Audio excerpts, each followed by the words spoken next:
Pre mature ejaculation काफी common है। 30% population में पाई जाती है, यानी कि हर 100 में से 30 मरीज में पाई जाती है।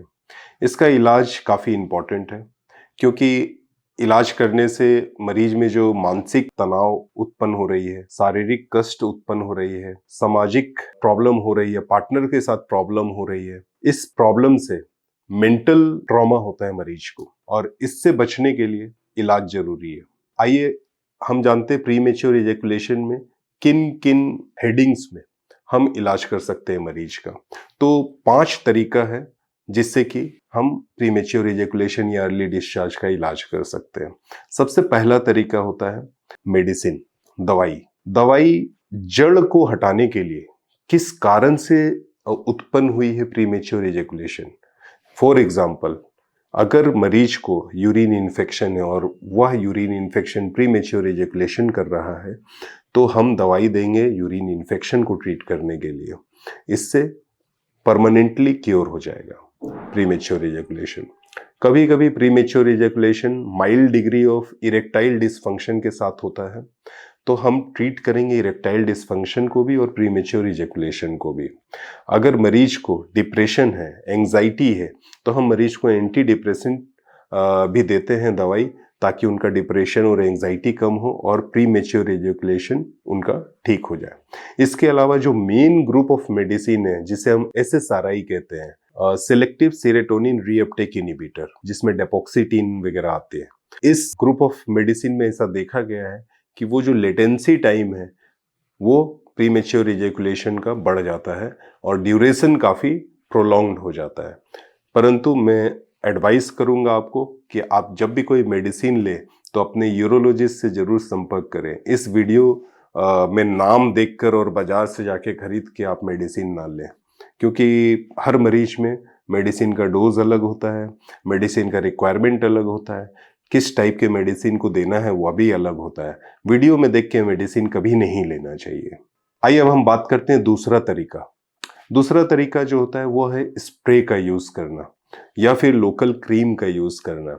ऐसा देखा गया है कि क्रीम और स्प्रे जिसमें कि नम करने की कैपेसिटी होती है, हमारे जो पेनिस का जो टिप है उसमें काफी सारे नर्व्स आते हैं और जिससे हमें सेंसेशन फील होता है।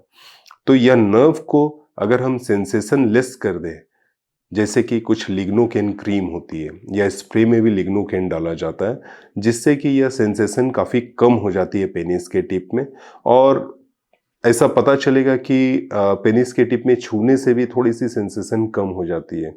तो उनका सेंसेशन कम होने से इजैकुलेशन का जो टाइम है वह काफ़ी प्रोलॉन्ग हो जाता है।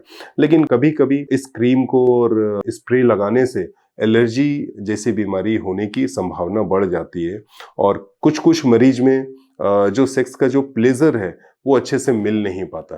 तो स्प्रे कुछ मरीज के लिए अच्छा होता है, कुछ मरीज के लिए वह उतना बढ़िया नहीं होता है। तीसरा तरीका है जिससे कि प्री मैच्योर इजैकुलेशन को रोका जा सकता है, वह है कॉन्डोम यूज करना ड्यूरिंग इंटरकोर्स। अगर कॉन्डोम यूज करते हैं, उसमें भी आजकल उस तरह का कॉन्डोम आता है जिसमें कि लिग्नोकेन क्रीम लगाया जाता है, टाइमिंग को बढ़ाने के लिए आया जाता है, तो उससे कुछ फायदा हो सकता है। चौथा तरीका होता है कि अगर आप इंटरकोर्स करने जा रहे हैं, 1 आध घंटे पहले मास्टरबेट कर ले, ताकि इजैकुलेशन पहले ही हो जाए आपका। तब फिर जब आप सेकेंड टाइम जाएंगे तो इजैकुलेशन टाइम काफ़ी लंबा हो जाता है। परंतु इसका एक प्रॉब्लम है कि कभी कभी कुछ मरीजों में इजैकुलेशन एक बार मास्टरबेशन से हो चुका है, सेकेंड टाइम में उत्तेजना आती ही नहीं है, वह इंटरकोर्स कर ही नहीं पाते हैं, खास करके एजेड और ओल्डर पीपल में। यंग पीपल हैं तो वो थोड़ी बहुत मैनेज कर लेते हैं, वो दोबारा भी कर सकते हैं, लेकिन ओल्ड एज में यह प्रॉब्लम हो जाता है कि सेकेंड टाइम वो करने के इच्छुक ही नहीं रहते हैं, इच्छा ही मर जाती है।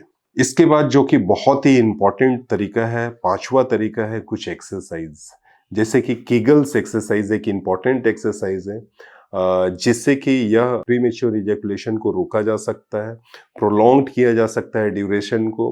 1 मिनट से बढ़ा के 2 मिनट, 3 मिनट, 4 मिनट, 5 मिनट किया जा सकता है। परंतु यह एक्सरसाइज से ऐसा नहीं है कि आपको रिजल्ट तुरंत में मिल जाएगा। यह एक्सरसाइज करने से रिजल्ट काफ़ी प्रोलॉन्ग आपको एक्सरसाइज करना होगा, लंबे समय तक एक्सरसाइज करना होगा। इसका रिजल्ट धीरे धीरे आपको दिखेगा, लेकिन हाँ डेफिनेटली आपको दिखेगा रिजल्ट। तो पहला हो गया कीगल एक्सरसाइज। दूसरा हो गया स्टॉप स्टार्ट टेक्निक।